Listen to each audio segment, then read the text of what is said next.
ఇప్పుడే జీ5 app download చేయండి. చూడండి మీ ఫేవరెట్ టీవీ షోస్ ఎప్పుడైనా ఎక్కడైనా. నిజంగా నువ్వు డిటెక్టివ్ అయితే నీ దగ్గర గనక అత్తయ్య భర్త ఫోటో, మా నానమ్మ వాళ్ళ కూతురి ఫోటో ఉంటే అందులో ఒక ఫోటో నాకు పంపించు.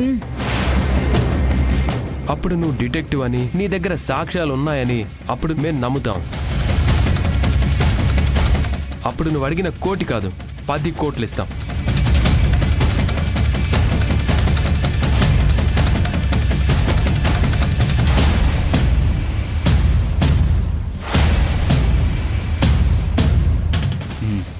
నేను ఊహించాను మీకు ఇలాంటి తెలివి తక్కువ అనుమానాలు వస్తాయని ముందే ఊహించాను. ఒకసారి భానుమతి గారికి ఫోన్ ఇస్తారా? మా అమ్మమ్మ గారు ఇక్కడే ఉన్నారు. నువ్వు ఏం చెప్పాలనుకుంటున్నావో ఇప్పుడే చెప్పు. భానుమతి గారు, మీ మనవరాలి కోసం నేను చేసిన ఎంక్వైరీలో ఎన్నో దారుణమైన నిజాలు బయటపడ్డాయి. అవేంటో తెలుసా?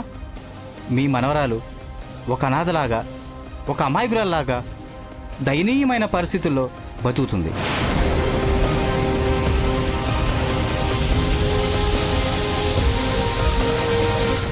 అంతేకాదు, తన కన్నవారు ఎవరూ లేక, అయినవారెవరూ తన పక్కన లేక, ఒక ధనవంతుని ఇంట్లో ఒక పని మనిషిలా జీవనం సాగిస్తుంది.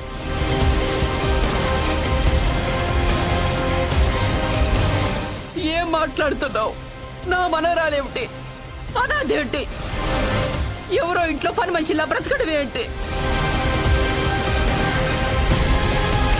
మీరు నమ్మినా నమ్మకపోయినా నిజం అదే భానుమతి గారు. కోటీశ్వర్ల ఇంట్లో మహారాణిలాగా పెరగాల్సిన మీ మనవరాలు దురదృష్టవశాత్తు ముష్టిదానికంటే హీనంగా జీవనం సాగిస్తుంది. దుర్భరమైన జీవితం గడుపుతుంది. ఆమె మీకు కావాలనుకున్నా, తిరిగి మీ ఇంటికి తీసుకురావాలన్నా మీ ముందున్న మార్గం ఒకటే. నేను అడిగిన 1 కోటి రూపాయలు ఇచ్చి మీ మనవరాల అడ్రస్ తీసుకోవడం.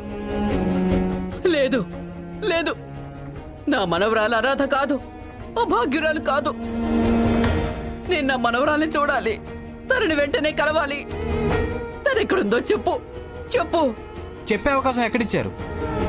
పోలీసులతో వచ్చి చేతికొచ్చిన సాక్ష్యాల్ని పోగొట్టుకున్నారు కదా. లేదు లేదు, జరిగిన దానికి నేను నీకు క్షమాపణలు చెప్తున్నాను. నిన్ను వెంటనే కలవాలి. ఎక్కడికి రావాలో చెప్పు. నాకు కొంచెం టైం కావాలి భానుమతి గారు. మళ్ళీ నేనే మీకు ఫోన్ చేస్తాను. ఉంటాను. హలో.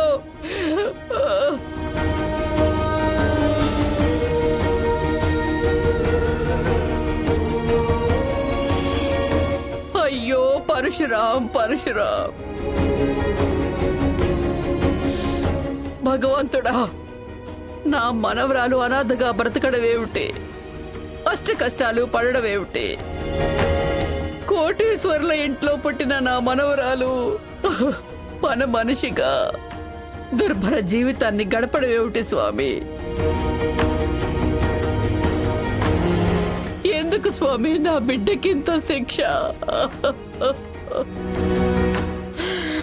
అయ్యో అమ్మమ్మ గారు, అమ్మమ్మ గారు, అమ్మమ్మ గారు. జీ5 యాప్ డౌన్లోడ్ చేసి అన్ని ఎపిసోడ్స్ పూర్తి ఉచితంగా చూడండి.